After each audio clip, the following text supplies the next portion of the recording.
Morning guys, I hope आप सब अच्छे होंगे और आपने पहला पार्ट इकोनॉमी सीरीज़ का देखा होगा हमारी। तो पहले पार्ट में हमने बेसिकली क्या बात करा था, सप्लाई के बारे में, डिमांड के बारे में, लॉ ऑफ सप्लाई और लॉ ऑफ डिमांड। इनको प्रॉपर डिटेल में समझा था, इनके ये सारे एक्सेप्शन समझे थे, क्या क्या चीज़ें इनमें और हैं कि लॉ ऑफ डिमांड बढ़ेगा कैसे, कम कैसे होगा। ठीक है, सारी चीज़ें समझी थी। आज थोड़ा ये लेक्चर ख़त्म होने के बाद उसका रिविज़न भी करेंगे। ठीक है, तो सेकेंड लेक्चर में हम क्या डिस्कस करने जा रहे हैं, हम बेसिकली डिस्कस करने जा रहे हैं सेकेंड लेक्चर में मार्केट इक्विलिब्रियम के बारे में। पहला टॉपिक ये रहेगा हमारा, दूसरा टॉपिक रहेगा हमारा यूटिलिटी, तीसरा टॉपिक रहेगा रिवीजन जो आपको करना है यहाँ पे। ठीक है, मैं लास्ट में कराऊंगा। फिर हम गुड्स के बारे में पूरी डिटेल ले लेंगे, इसके टाइप्स के बारे में, कौन कौन से गुड्स होते हैं। यहाँ पे मैंने आपके सारे गुड्स लिख दिए हैं 13 टाइप के। फिर इलास्टिसिटी का टॉपिक हम अगले लेक्चर में स्टार्ट करेंगे। तो ये इकोनॉमी सीरीज़ का बेसिकली सेकेंड लेक्चर है। तो आइए बिना टाइम वेस्ट करे अपना लेक्चर चालू करते हैं। तो let's begin. So what is basically you understand by market equilibrium. For this topics to be begun, I consider you must know about law of demand and law of supply. As we have discussed in our first lecture that what is law of demand. In law of demand, the price of the thing is inversely proportional to 1 by quantity demand. Means if the price of the commodity increases, its quantity demand usually decreases. Okay, and supply curve. What is law of supply? Law of supply basically means when the prices of the things increases, its quantity of supply increases. Okay, ये कहता था मेरा supply curve.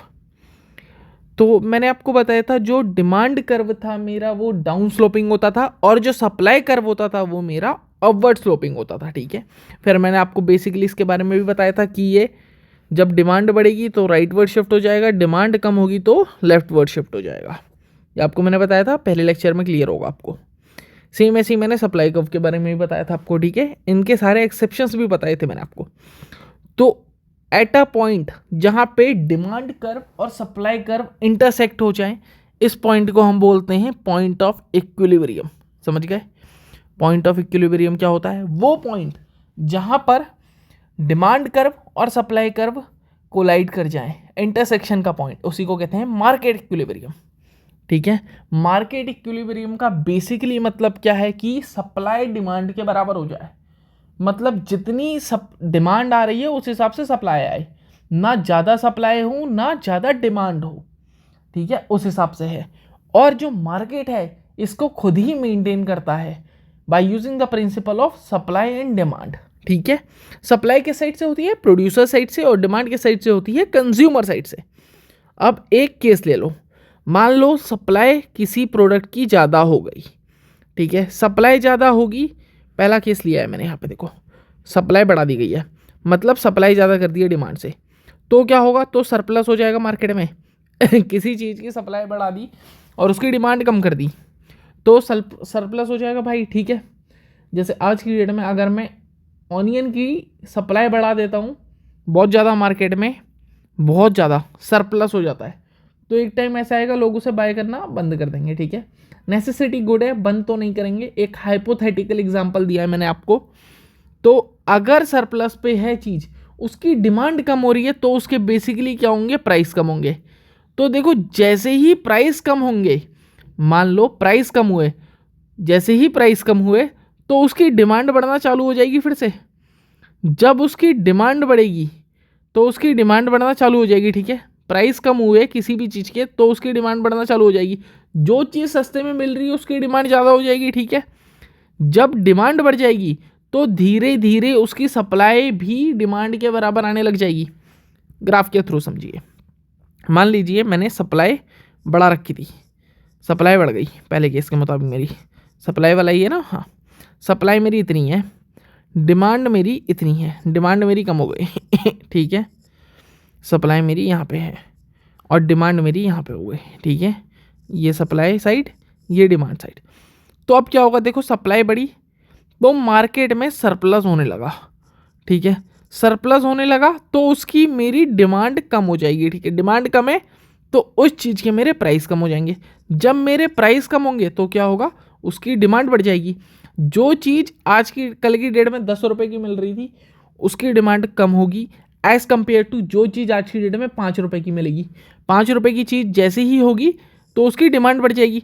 तो जब मेरी demand बढ़ेगी तो ये धीरे धीरे उठने लगेगा मेरा। मान लो पहले इंटरसेक्शन में इतना उठा, दूसरे में इतना ही उठा, तो तीसरे में क्या होगा कि सप्लाई और डिमांड बराबर आ जाएंगे। इसी को कहते हैं मार्केट इक्विलिब्रियम। समझ गए? बेसिक एग्जांपल था, समझा दिया मैंने आपको देहाती भाषा में एकदम, ठीक है। अब मैं इसको मिटा दे रहा हूँ क्योंकि मैं अपने नोट्स ख़राब नहीं करना चाह रहा, ठीक है। अब केस 2 देखो, केस 2 के अंदर क्या है कि मैंने डिमांड को ज़्यादा कर दिया है। अब जब मैंने डिमांड को ज़्यादा कर दिया है तो उसके प्राइस बढ़ेंगे ही बढ़ेंगे, ठीक है। डिमांड को ज़्यादा कर दिया तो उसके प्राइस मेरे बढ़ेंगे ही बढ़ेंगे, ठीक है। किसी चीज़ की डिमांड बढ़ा दी तो उसके प्राइस बढ़ेंगे ही बढ़ेंगे।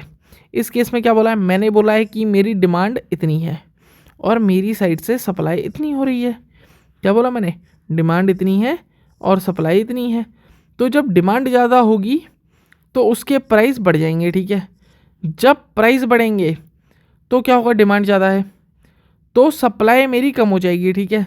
जब जिसी चीज़ के मेरे प्राइस बढ़ेंगे तो प्रोड्यूसर क्या कहेगा, भाई उस चीज़ को और प्रोड्यूस करो। तब जब वो चीज़ और प्रोड्यूस होगी तो उसकी सप्लाई भी मार्केट में बढ़ जाएगी, ठीक है। मान लो किसी ने मेरे को सोने का ऑर्डर दिया, सोने के पेन का। वो ऑर्डर सबको पसंद आया, उसकी डिमांड ज़्यादा थी इनिशियल कॉस्ट पे, तो वो सबको पसंद आया, उसके प्राइस भी बड़े थे।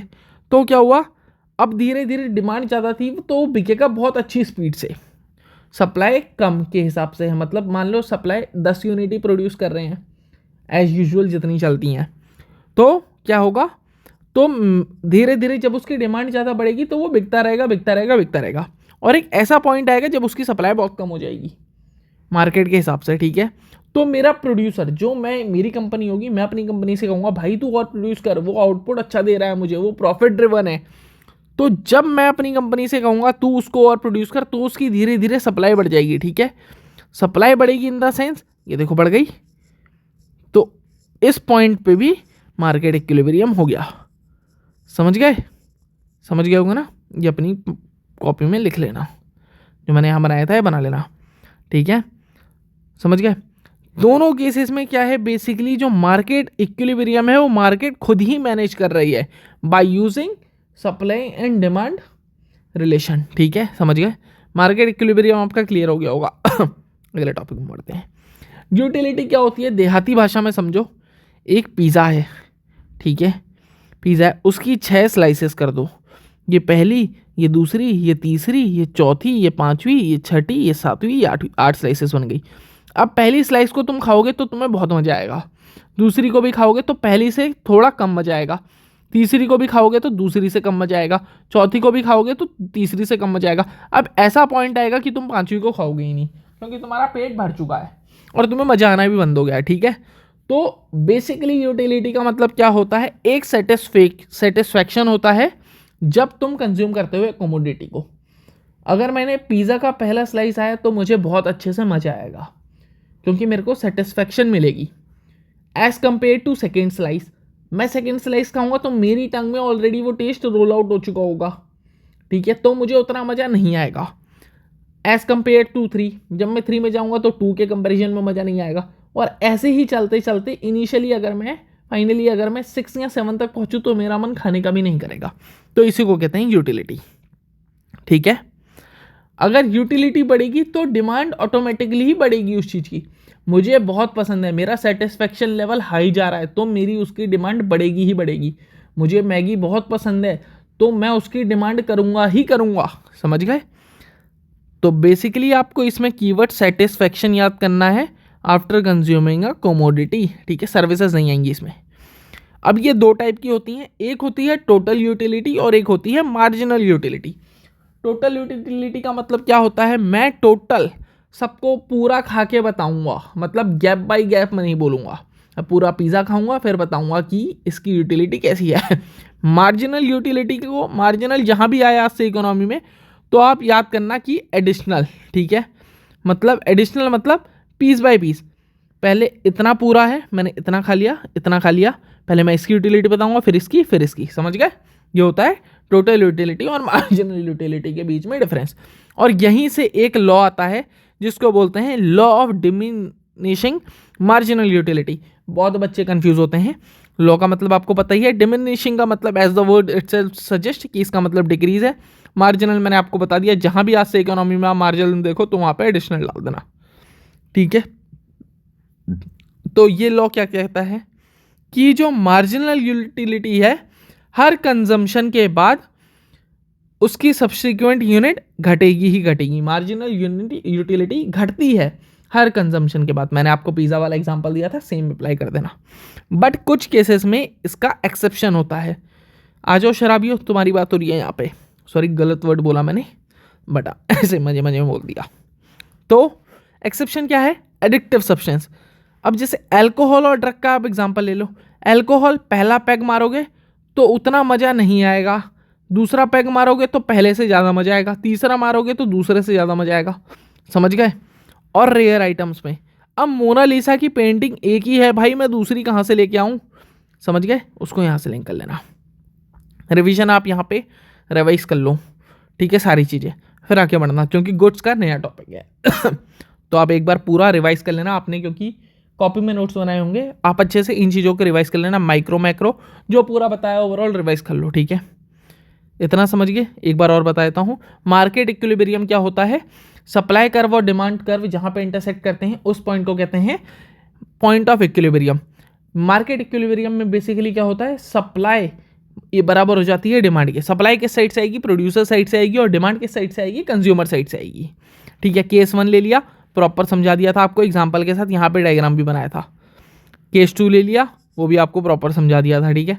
फिर मैंने आपको यूटिलिटी का मतलब बताया था कि सेटिस्फैक्शन का लेवल, ठीक है, समझ गए होगे आप, इसे भी प्रॉपर समझा दिया था। इससे मार्जिनल यूटिलिटी से ये लॉ है, law of diminishing marginal utility, ये भी समझा दिया आपको मैंने।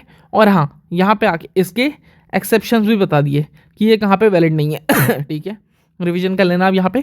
अब आगे नया टॉपिक है मेरा गुड्स, ठीक है।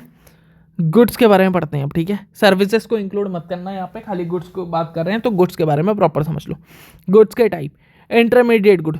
जो इंटरमीडिएट गुड होते हैं, सबसे पहला पॉइंट याद रखो कि ये जीडीपी कैलकुलेशन में इंक्लूड नहीं होते। अगर एमसीक्यू में आ गया कौन सा गुड है जो जीडीपी कैलकुलेशन में इंक्लूड नहीं होता, तो आप सीधे मार देना इंटरमीडिएट गुड। जो इंटरमीडिएट गुड होते हैं ये प्रोडक्शन प्रोसेस के बीच में बनने वाले गुड्स होते हैं, ठीक है। ठीक है, एग्जाम्पल ले लो। बिस्किट है, ठीक है, बिस्किट है एक नॉर्मल, बिस्किट की ट्रे जा रही है। जब तक ये पैकेट में पैक नहीं है तब तक ये इंटरमीडिएट गुड है। जब पैकेट में पैक होकर मार्केट में आ गई तो ये मेरी फाइनल गुड हो जाएगी, ठीक है, फाइनल गुड में आ जाएगी, ठीक है। समझ गए इंटरमीडिएट गुड के मतलब। मतलब फाइनल से एक स्टेप पहले। इंटरमीडिएट गुड फैक्ट्रीज़ में होंगी, कंपनीज़ में होंगी, जब वो वहाँ से बाहर आ जाती हैं और कंजम्पशन मेरे और तुम्हारे हाथ में आ जाती हैं, बट हमारे ऊपर डिपेंड करता है कि हम उसको इंटरमीडिएट की तरह यूज़ करें या फाइनल की तरह यूज़ करें। एग्जांपल में बताऊंगा, ठीक है। मैगी पैकेट में डलने से पहले, मैगी जब पैकेट में डल जाती है तो उसको कहते हैं इंटरमीडिएट गुड, पैकेट में डलने से पहले, समझ गए। फाइनल गुड जो होती है वो कंजम्पशन गुड होती है। ये दो टाइप की होती हैं, एक कंजम्पशन गुड और एक कैपिटल गुड। एग्जाम्पल समझ लो, ठीक है। फाइनल गुड मेरे पास मैगी हो गई। मैगी मैंने बनाई और खा ली। अब जब ये पैकेट में पैक थी तो ये जो पैकेट में पैक होने से पहले जो थी इंटरमीडिएट गुड थी, मेरे पास आई, मैंने बनाई और खा ली, मैंने कंज्यूम कर ली, तो कंजम्पशन गुड हो गई, ठीक है। अब यही मैगी को मैं मार्केट में बेचूं, मतलब मैगी आई मेरे पास, मैंने बनाई प्रॉपर तरीके से एकदम तड़का तुड़का लगा के, और इसको मैंने खुद कंज्यूम नहीं करा, मार्केट में बेचा। मार्केट में बेचा कि क्यों बेचा मैंने, क्योंकि मेरे को कुछ इकोनॉमिक बेनिफिट हो जाए, मैं इकोनॉमिक एक्टिविटी कर सकूं, मेरे पास उससे कैपिटल जनरेट हो जाए। मैंने जो बंदा आया जिसने ऑर्डर दिया उसको सर्व करा, तो जब उसने इसे कंज्यूम करा तो यहाँ पे आ गया ये कैपिटल गुड की तरह, समझ गए। तो कंजम्पशन गुड, कंज्यूम करोगे, इकोनॉमिक साइकिल एंड हो जाएगी। मेरे तुम्हारे पास मैगी ब्लिंकिट से या जैप्टो से किसी से भी मैंने मंगाई, हम लोगों ने बनाई और हमने खा ली, उसकी इकोनॉमिक साइकिल एंड हो गई, क्योंकि उसने हमें कुछ भी कैपिटल अर्न करके नहीं दिया। और कैपिटल गुड समझो, कैपिटल गुड के लिए पहले कंडीशन समझ लो। जो ये होगा कैपिटल गुड जो कैपिटल गुड होगा वो होगा प्रोडक्शन के लिए, मतलब इकोनॉमिक एक्टिविटी के लिए होगा। और क्या होगा, उसका शेप, साइज और फॉर्म चेंज नहीं होनी चाहिए, उसको अगेन एंड अगेन हम यूज़ कर लें, ठीक है। अब यहाँ पे एक एग्जांपल देखो, मेरे पास 2 कार हैं, एक मैंने अपने पर्सनल यूज़ के लिए रखी है और एक मैंने लगा दी है ओला वगैरह में या ट्रैवलिंग एजेंसी वगैरह में। तो जो मैंने अपने पर्सनल यूज़ के लिए रखी है वो कंजम्पशन गुड में आ जाएगी, और जो मैंने ओला वगैरह में लगा दी है वो मेरी आ जाएगी कैपिटल गुड में, क्योंकि वो मुझे कुछ इकोनॉमिक एक्टिविटी में पार्ट ले रही है और वो मुझे अर्न करके दे रही है। और सबसे पहले देखो, ना उसका शेप्स चेंज हो रहा है, ना उसकी साइज चेंज हो रही है, ना उसकी फॉर्म चेंज हो रही है, समझ गए। और जो ये है वो यूज़ हो रही है प्रोडक्शन पर्पस के लिए, ठीक है। कैपिटल गुड को हम फिक्स्ड कैपिटल गुड भी कहते हैं। अब देखो ये अच्छे से समझना, ठीक है। ये साइकिल है, एक वर्चुअस साइकिल है, एनसीईआरटी में 11th-12th की है शायद तो मैंने यही समझा दिया, क्योंकि कैपिटल गुड को फिक्स्ड कैपिटल भी कहते हैं। अगर फिक्स्ड कैपिटल ज़्यादा है तो मेरी इकोनॉमिक एक्टिविटी ज़्यादा होगी, इकोनॉमिक एक्टिविटी ज़्यादा है तो प्रोडक्शन ज़्यादा होगा, अगर प्रोडक्शन ज़्यादा है तो जीडीपी इंक्रीज़ होगी ही होगी, जीडीपी इंक्रीज़ होगी तो कैपिटल गुड्स ज़्यादा होंगे, ठीक है। ओवरऑल कैपिटल गुड्स ज़्यादा कैसे बढ़ा सकते हैं हम, कहाँ से आएंगे, हम बैंक से ज़्यादा लोन लेंगे। By taking loans from the bank we can get capital goods, ठीक है। अब मैंने लोन लिया तो गवर्नमेंट क्या कहती है, लोन कैसे लेते हैं आपको पता है ना, हमारी ही मनी, जब हमने मनी डिपॉजिट कर दी होती है तो गवर्नमेंट उसको दूसरे को लोन दे देती है हमसे ज़्यादा इंटरेस्ट रेट में, और हमें कम इंटरेस्ट रेट में मिलता है, और फिर हमारी मनी कुछ फिक्स टाइम पीरियड के बाद वो हमें रिटर्न कर देती है इतने इंटरेस्ट रेट के साथ, ठीक है। हमारी ही मनी से गवर्नमेंट लोन देती है, बैंक्स लोन देते हैं और उसी से अर्न करते हैं, ठीक है। जब बैंकिंग पढ़ेंगे तो इसको और डिटेल में पढ़ाऊंगा, अभी माइक्रो इकोनॉमिक्स की बात कर रहे हैं हम। तो इसलिए गवर्नमेंट हमसे कहती है कि हम ज़्यादा मनी रखें बैंक के पास। क्यों हम ज़्यादा मनी रखें, क्योंकि हमारी मनी से ही लोन जनरेट होता है, ठीक है, मेरी तुम्हारी लोगों की, ठीक है, जो पढ़ रहे हैं उन बच्चों की। तो कंपनी से हम कहते हैं कि गवर्नमेंट इसलिए लोगों से कहती है कि आप ज़्यादा मनी रखिए बैंक के साथ।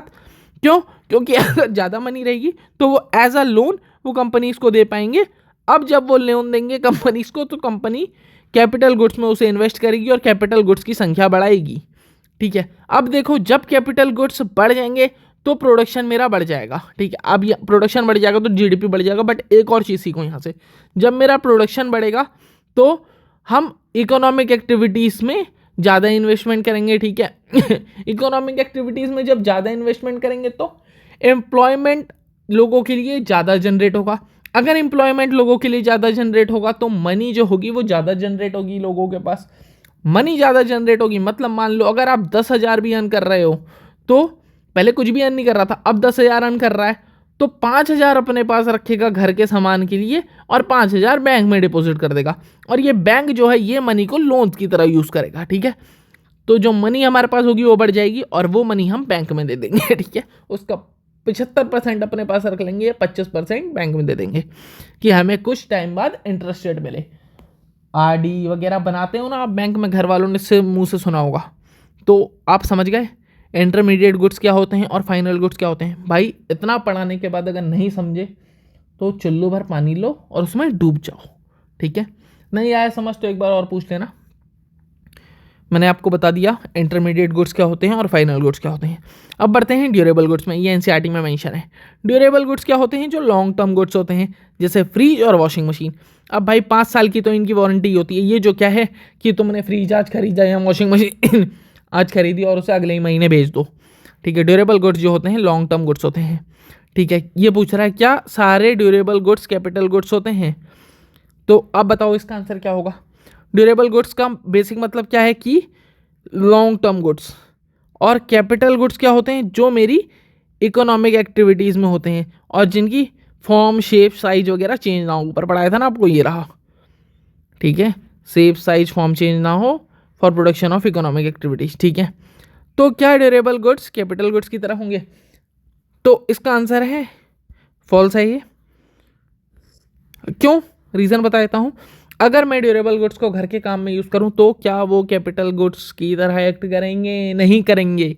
मैं अपने घर में फ्रिज यूज़ कर रहा हूं तो क्या वो कैपिटल गुड की तरह नहीं है? और वही फ्रिज को अगर मैं रेस्टोरेंट में डाल दे रहा हूं तो क्या वो मुझे कैपिटल अर्न करके दे रहा है? हाँ भाई, दे रहा है। ठीक है, तो हमेशा जो ऑल आया है ये ट्रू नहीं होगा। ठीक है, इन्फीरियर गुड्स के बारे में बात करते हैं।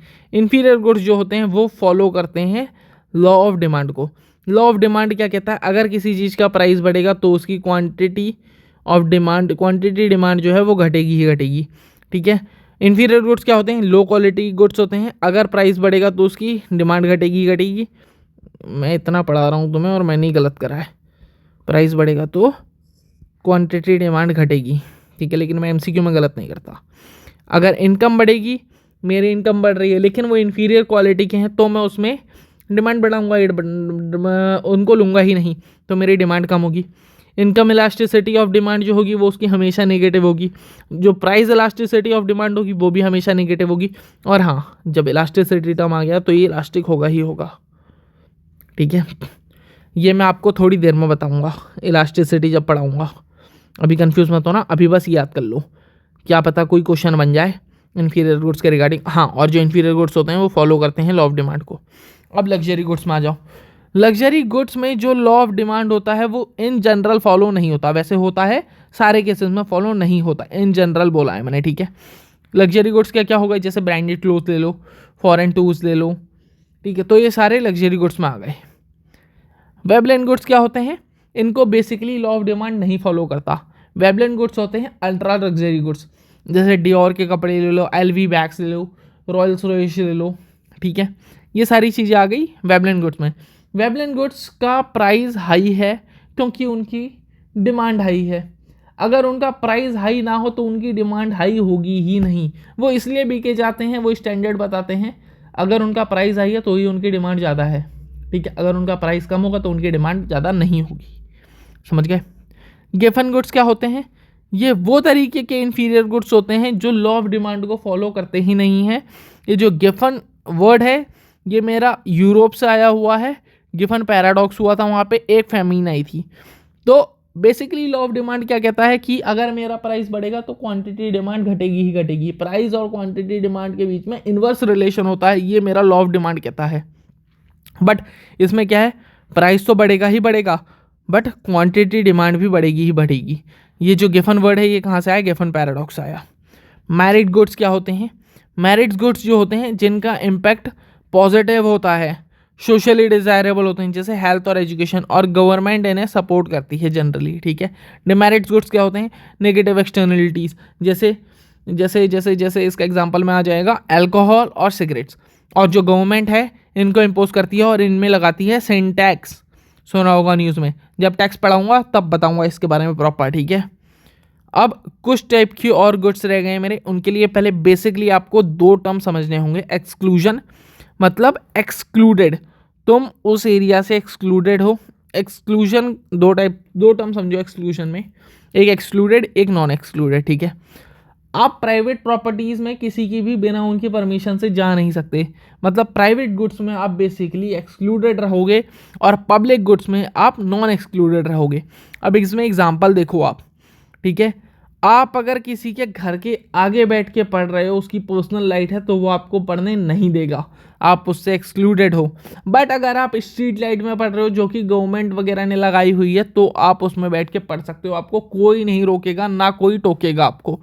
ठीक है, तो वो पब्लिक गुड है, आप उसमें नॉन एक्सक्लूडेड हो। ठीक है, राइवल का मतलब समझो, दो टर्म्स आपने समझने ही है इसमें। ठीक है, आगे के टाइप्स ऑफ गुड्स पढ़ने के लिए राइवल में भी दो टाइप हैं, राइवलरस और नॉन राइवलरस। अब मान लो देखो, आप कुएं से पानी निकाल रहे हो। ठीक है, पहले जने ने निकाला, निकाल के रख लिया, बट पहले जने ने निकाला तो दूसरे जने के लिए पानी कम पड़ गया, तो यही होता है राइवल रेस। मान लो 10 पैकेट हैं मैगी के, दो जने गए, एक को चाहिए थे 5 पैकेट, पहले वाले ने कहा कि मुझे 10 पैकेट के 10 पैकेट चाहिए, तो इसके पास इसको कितने पैकेट मिलेंगे, दूसरे वाले को एक भी पैकेट नहीं मिलेगा। अब मान लो एक और कंडीशन मानो, दूसरे वाले ने कहा कि मुझे 5 पैकेट्स की रिक्वायरमेंट है, ठीक है, बट पहले वाले ने कहा भाई मुझे तो 8 पैकेट चाहिए ही चाहिए, मैं पहले आया हूँ तो 8 पैकेट तू मुझे देगा। बट दूसरे वाले को फिर इस केस में कितने मिलेंगे, 2 पैकेट मिलेंगे। तो यही जो नेचर है मेरा, ये राइवलरस का है, ठीक है, समझ गए, समझ गए ना। अब पब्लिक गुड्स समझो। पब्लिक गुड्स क्या होते हैं, जो नेशनल डिफेंस के लिए होते हैं। इसके एग्जांपल हो गया नेशनल डिफेंस और स्ट्रीट लाइट। क्या आप इससे एक्सक्लूडेबल हो, नहीं हो, ये सबके लिए इक्वल है, कोई भी तुम आके रोक टोक नहीं सकता, ठीक है। नॉन राइवलरस है, कोई इंपैक्ट ही नहीं पड़ेगा, ठीक है। Common goods, river lake ground water, भाई तुम इसमें राइवलरस हो गए। मतलब मैंने आपको एग्जांपल दिया था ना, एक जना बहुत ज़्यादा पानी, बहुत ज़्यादा अमाउंट में ग्राउंड वाटर निकाल दे रहा है, तो वो क्या दूसरे के लिए सफिशिएंट अमाउंट में ग्राउंड वाटर अवेलेबल हो पाएगा, क्या नहीं हो पाएगा, तो उसके लिए ये राइवलरस हो गया। क्या तुम्हें इससे कोई एक्सक्लूड कर सकता है ना, कोई नहीं कर सकता मुझे इससे exclude, river lake ground water से, ठीक है, सबका राइट है। प्राइवेट गुड्स क्या होते हैं, तुम इसमें एक्सक्लूडेबल भी हो और राइवलरस भी हो। प्राइवेट प्रॉपर्टी से समझ लेना, ठीक है, तुम किसी की भी ऐसे प्राइवेट प्रॉपर्टी में जा नहीं सकते, समझ गए, हाँ। अब क्लब गुड्स का एग्जांपल हो गया जैसे नेटफ्लिक्स या वाईफाई। क्लब नाम खुद बता रहा है कि ग्रुप में ही होगा, आप इसमें एक्सक्लूडेबल हो और नॉन राइवलरस हो अप टू अ लिमिट, ठीक है। अब नेटफ्लिक्स का सब्सक्रिप्शन मैंने बाई करा है, वाईफाई मैंने अपने घर में लगाया है और केबल टीवी का कनेक्शन मैंने अपने घर में लगाया है, तो उसको मैं ही देखूंगा ना, पूरी पब्लिक जो क्या देख सकेगी। तो आप दूसरा कोई आएगा तो वो इसके लिए एक्सक्लूडेबल हो, अगर मैं या मेरे परिवार का कोई आएगा तो वो इसके लिए नॉन एक्सक्लूडेबल है, ठीक है। हर कोई एक्सक्लूडेबल नहीं होगा। नॉन राइवलरस देखो, अब भाई मान लो वाईफाई मैंने अपने घर में लगाया हुआ है, तो up to a certain limit हर कोई उसके लिए राइवलरस होगा। नॉन राइवलरस किसे होगा, मतलब अगर मैं सर्टेन लिमिट तक ही रखूँगा तो मैं नॉन राइवलरस हूँ, अगर मैं वो लिमिट से बाहर चले जाऊँ तो राइवलरस हो जाऊँगा, समझ गए। एक लिमिट तक ही सिग्नल आएंगे ना, एक लिमिट तक ही डिवाइसेस कनेक्ट कर पाऊँगा ना, तो ठीक है, समझ गए आप। बेसिकली इन टर्म्स का मतलब समझो, राइवल और नॉन राइवलरस का मतलब क्या होता है। आपने मैगी की डिमांड थी 10 पैकेट, ग्राउंड वाटर से समझ लो, मैंने ग्राउंड वाटर निकाल, सबसे पहले मैं गया कुएँ में मान लो 5 बकेट पानी था, अब मैंने 3 बकेट निकाल लिया, तो उसके पीछे 5 लोग और खड़े हुए हैं, तो अब उनके लिए वो कम पड़ जाएगा ना, तो मैं उनके लिए राइवलरस हुआ ना, समझ गए, हाँ समझ गए होगे इस एग्जांपल से। तो यार अब यहाँ पे इलास्टिसिटी है, जो मैंने आपको कहाँ पे बताया था, इन्फीरियर गुड्स के अंदर बताया था, इसको हम बाद में डिस्कस करेंगे, कल के लेक्चर में डिस्कस करेंगे, ठीक है, टाइम क्योंकि ज़्यादा हो गया था, ठीक है। मैंने आपको यहाँ पे बताया होगा, देखो इन्फीरियर गुड्स में इलास्टिसिटी, इसको कल बताऊंगा। आओ एक बार पूरा रिवाइज कर लेते हैं कितना पढ़ा है हमने अभी तक, ठीक है। सबसे पहले मैंने अपने इकोनॉमी के बारे में बताया था, माइक्रो और macro, as a name itself suggest. Micro का मतलब होता है छोटा, मैक्रो का मतलब होता है बड़ा। माइक्रो मतलब हम खुद की फर्म या इंडस्ट्रीज के बारे में बात करेंगे, मैक्रो का मतलब नेशनल लेवल के उसमें आ जाएगा, इन्फ्लेशन, अनएम्प्लॉयमेंट, फिस्कल डेफिसिट, ठीक है। माइक्रो में अब मैंने बताया था आपको सप्लाई और डिमांड के बारे में। सप्लाई किस साइड से होगी, प्रोड्यूसर साइड से होगी, डिमांड किस साइड से होगी, कंज्यूमर साइड से होगी। और फैक्टर ऑफ प्रोडक्शन याद करना, सप्लाई में कौन कौन से होंगे, लैंड, कैपिटल, लेबर और एंटरप्रेन्योर, ठीक है। अगर सप्लाई ज़्यादा होगी एज़ कम्पेयर टू डिमांड तो उसकी वैल्यू कम हो जाएगी, अगर डिमांड ज़्यादा होगी एज़ कम्पेयर टू सप्लाई, मतलब सप्लाई कम होगी और डिमांड ज़्यादा होगी तो उसकी वैल्यू बढ़ जाएगी, ठीक है। कंज्यूमर किस किस चीज़ों पे क्या क्या क्राइटेरिया है कंज्यूमर के लिए, कि तेरी परचेसिंग पावर होनी चाहिए, तेरी औकात होनी चाहिए उस चीज़ को खरीदने के लिए, तेरा डिज़ायर होना चाहिए, तेरी नीयत होनी चाहिए, और एट अ गिवन प्राइस, मतलब जिस प्राइस में मेरे को चाहिए उस प्राइस में मेरे को बेचने वाला मिलना चाहिए। मेरे को 5,000 में चाहिए, बेचने वाला कह रहा है तो मैं 6,000 में दूंगा, तो ऐसा नहीं होगा, तो मैं नहीं लूँगा भाई। लॉ ऑफ डिमांड क्या कहता है, अगर प्राइस बढ़ेगा तो क्वांटिटी डिमांड कम होगी ही होगी, ठीक है। इनवर्सली प्रोपोर्शनल होते हैं बेसिकली, इसमें कुछ एजम्पशंस है, लॉ ऑफ डिमांड में कुछ एजम्पशंस है। कंज्यूमर की इनकम ज़्यादा, बहुत ही ज़्यादा ना हो, अब मान लीजिएगा मैंने एग्जांपल दिया था आपको, कंज्यूमर का टेस्ट सेम रहे, चेंज ना हो, जो प्राइस है रिलेटेड गुड्स का वो भी चेंज ना हो, ठीक है। ठीक, अगर प्राइस के टर्म्स में बात करूंगा तो हमेशा क्वांटिटी डिमांड आएगी, ठीक है। अगर मैं कंज्यूमर इनकम वगैरह कुछ भी ले लूँ तो वहाँ पे आप नॉर्मल डिमांड लिखना, ठीक है। डिमांड कर्व मैंने आपको बता दिया, तो लॉ ऑफ डिमांड पे है, ठीक है। देखो यहाँ पे डिमांड ज़्यादा है क्योंकि प्राइस कम है, अगर मेरा प्राइस बढ़ा तो डिमांड कम हो गई, समझ गए है ना, हाँ। अगर देखो डिमांड और ज़्यादा बढ़ेगी तो मेरा यहाँ पे आ जाएगा, ठीक है, समझ गए। हाँ, movement along the demand curve, demand curve के मूवमेंट अलोंग कब होगा, जब प्राइस चेंज होगा, ठीक है। इनकम क्या थी, इनकम इनकम, हाँ ये मैंने आपको बता दिया था ना, इसका क्वेश्चन ये था, ठीक है, ठीक है, ठीक है, ठीक है। क्या इनकम चेंज होगी जब मूवमेंट होगा अलोंग द डिमांड कर्व, अगर क्वांटिटी डिमांड, इनकम चेंज होगी क्या जब मूवमेंट होगा डिमांड कर्व के, अगर नहीं होगी, नहीं होगी, ठीक है। क्वांटिटी डिमांड आती है और प्राइस आता है, ठीक है, हाँ समझ गए ना। हाँ, शिफ्ट कब होगा डिमांड कर्व में, देखो राइट वर्ड शिफ्ट कब होगा, जब किसी चीज़ की डिमांड बढ़ जाएगी, और लेफ्ट वर्ड कब होगा, जब किसी चीज़ की डिमांड कम हो जाएगी। खुद ग्राफ प्लॉट करना समझ जाओगे कैसे हुआ है। अगर देखो किसी की इनकम बढ़ी है तो उसकी डिमांड बढ़ जाएगी, तो ये राइट वर्ड शिफ्ट हो जाएगा। अगर किसी की इनकम कम है तो डिमांड कम हो जाएगी, तो ये लेफ्ट वर्ड शिफ्ट हो जाएगा। अगर टेस्ट एंड रेफरेंस फेवर में है तो उसकी डिमांड बढ़ाएगा ही बढ़ाएगा। मेरे को मैगी पसंद है तो मैं खाऊंगा ही खाऊंगा, अगर मेरे को पसंद नहीं है तो उसकी डिमांड कम हो जाएगी। मैंने आपको यहाँ पे एग्जाम्पल दिया था लौकी और मोमो का, ठीक है। प्राइस स्पेकुलेशन मतलब मान लो आज मैंने 100 रुपये का खरीद लिया और मुझे पता है कल की डेट में 200 रुपये का हो जाएगा, ठीक है, तो इस केस में भी इसकी डिमांड बढ़ जाएगी, ठीक है। अगर इनकम बढ़ेगी तो डिमांड बढ़ेगी ही बढ़ेगी, राइट वर्ड शिफ्ट होगा, ठीक है। आज मैं 10,000 कमा रहा हूँ, कल की डेट में 50,000 कमाऊंगा, समझ गए। लॉ ऑफ डिमांड के लिए एक्सेप्शन क्या है, प्राइस बढ़ेगा तो क्वांटिटी ऑफ डिमांड कम होगी ही होगी, ये कहता था लॉ ऑफ डिमांड। अब देखो इनकम बढ़ गई तो डिमांड बढ़ जाएगी, टेस्ट एंड रेफरेंस सेम रहा तो मैं उसी चीज़ को लूँगा। स्पेकुलेशन में भी होगा। गिवन गुड्स मैंने आपको प्रॉपर आगे समझा दिया है पूरा। गिवन गुड्स इन्फीरियर गुड्स होते हैं ठीक है, इनके केस में भी ये एक्सेप्शन होता है, समझा दिया था। वेवलेंट गुड्स अल्ट्रा लग्जरी गुड्स हैं, ये इसलिए फेमस हैं क्योंकि इनका प्राइस ज़्यादा है डिमांड के कंपैरिजन में, क्योंकि इनकी प्राइस बढ़ रहा है तो इनकी डिमांड बढ़ रही है। अगर इनका प्राइस कम हो गया कल की डेट में तो इनकी डिमांड भी कम हो ही जाएगी। नेसेसरी गुड्स जो डेली यूजेस में काम आते हैं, नेसेसरी हैं। रिलेटेड गुड्स में मैंने आपको बताया था सब्स्टिट्यूट गुड, जैसे आप यूपी को मैगी से सब्स्टिट्यूट कर सकते हैं, चाय को कॉफ़ी से सब्स्टिट्यूट कर सकते हैं, पेट्रोल कार को डीजल कार से सब्स्टिट्यूट कर सकते हैं। कॉम्प्लीमेंट्री गुड्स, जो मैगी में देखो क्या क्या इंग्रेडिएंट्स चलते हैं, कॉम्प्लीमेंट्री है, क्या क्या टमाटो, ऑयल, ऑनियन, वेजिस। चाय में क्या क्या कॉम्प्लीमेंट्री गुड्स हो जाएंगे, शुगर हो जाएगी, मिल्क हो जाएगी। या चाय के लिए आप ले लो सीधे सीधे, चाय का कॉम्प्लीमेंट क्या है, यहाँ पकौड़ी ले लो, यहाँ समोसे ले लो भाई, ठीक है। अब देखो अगर सब्स्टिट्यूट अवेलेबल नहीं है तो जो लॉ ऑफ डिमांड है वो फॉलो नहीं होगा। सब्स्टिट्यूट ही अवेलेबल नहीं है तो लॉ ऑफ डिमांड कैसे फॉलो हो जाएगा, तो मेरे को मैगी पे ही डिपेंड रहना पड़ेगा ना, तो मेरे को लॉ मैगी पे ही डिपेंड रहना पड़ेगा ना, भले ही उसका कितना भी प्राइस बढ़े, भले ही उसकी डिमांड कम हो या घटे, ठीक है। अगर मैगी का सब्स्टिट्यूट अवेलेबल है, उसका प्राइस बढ़ेगा तो मैं शिफ्ट हो जाऊंगा किसमें, यूपी में, ठीक है, समझ गए। हाँ, ये पीवाई क्यों आया था। अगर सब्स्टिट्यूट का प्राइस बढ़ेगा तो मेन गुड पे क्या इम्पैक्ट पड़ेगा, तो मेन गुड की डिमांड ज़्यादा बढ़ जाएगी। मैं मैगी से यूपी में क्यों शिफ्ट हुआ था, क्योंकि मैगी का प्राइस बढ़ गया था, बट कल की डेट में यूपी का भी प्राइस बढ़ जाए तो मेरी मजबूरी क्या हुई थी, मेरे को मैगी तो पसंद है बट मैं यूपी में शिफ्ट इसलिए हुआ था क्योंकि उसका प्राइस कम था मैगी कंपैरिजन में, बट कल की डेट में यूपी का प्राइस बढ़ जाएगा तो यूपी की डिमांड कम हो जाएगी, सब्स्टिट्यूट गुड की डिमांड कम हो जाएगी और मेन गुड की डिमांड बढ़ जाएगी।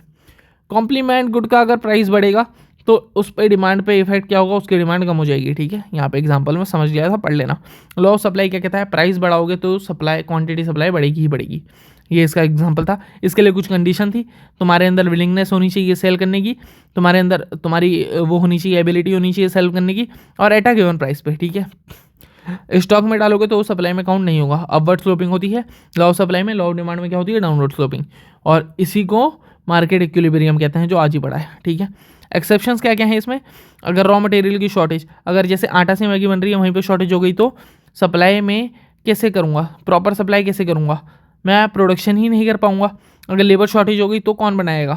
पेरिशेबल आइटम्स मतलब जैसे मिल्क होता है, उसकी आज की डेट है, आज की डेट में कितनी भी सप्लाई कर लो, मैं एक्स्ट्रा कैसे बना सकता हूँ ठीक है। रेयर आइटम्स हो गए, अब मोनालिसा की पेंटिंग है भाई, एक ही तो है, और उसकी सप्लाई कैसे बढ़ाऊँ मैं। प्राइस बढ़ेगा तो प्रोड्यूसर को इंसेंटिव्स मिलेगा, वो देखेगा कि मेरे पास प्रॉफिट आ रहा है तो प्रोडक्शन बढ़ा देगा, आज भी समझाया था आपको, प्रोडक्शन बढ़ जाएगा तो उसकी सप्लाई ऑटोमेटिक बढ़ जाएगी। लॉ ऑफ डिमांड और लॉ ऑफ सप्लाई क्या कहता है, लॉ ऑफ डिमांड कंज्यूमर के बिहेवियर पे होता है और सेटिस्फेक्शन मैक्सिमम होना चाहिए इसमें, क्योंकि तुम खुद ले रहे हो। लॉ ऑफ सप्लाई क्या होता है, प्रोड्यूसर की बेसिस पे होता है चाहिए और प्रॉफिट मैक्सिमाइजेशन होता है, ठीक है। मार्केट इक्विलिब्रियम आज ही समझाया है और ये केसेस आज ही समझाए हैं, यूटिलिटी आज ही समझाई है, रिवीजन आपको मैंने प्रॉपर करवा ही दिया है, गुड्स मैंने आपको प्रॉपर समझाई दिए हैं। तो आई होप आपका ये लेक्चर प्रॉपर समझ आया होगा। इकोनॉमी की सीरीज में ऐसे ही कंटिन्यू रखूँगा। तो कल इलास्टिसिटी से आगे के टॉपिक के बारे में बात करेंगे। आपको ये वीडियो डेली सुबह चैनल पे मिल ही रहा होगा। तो आपको बेसिकली अब क्या करना है, आपको ये नोट्स को प्रॉपर शॉर्ट करके अपनी खुद के पर्सनल नोट्स लिखने हैं। और एक बार जब भी लेक्चर देखने आओ, जैसे मान लो कल वीडियो 9 बजे के अराउंड डल जाएगा क्योंकि मैं रात में शूट कर रहा हूँ, अभी अराउंड 3 AM हो रहे हैं। तो ये वीडियो अराउंड आपको 8 AM या 9 AM पे मिल जाता होगा।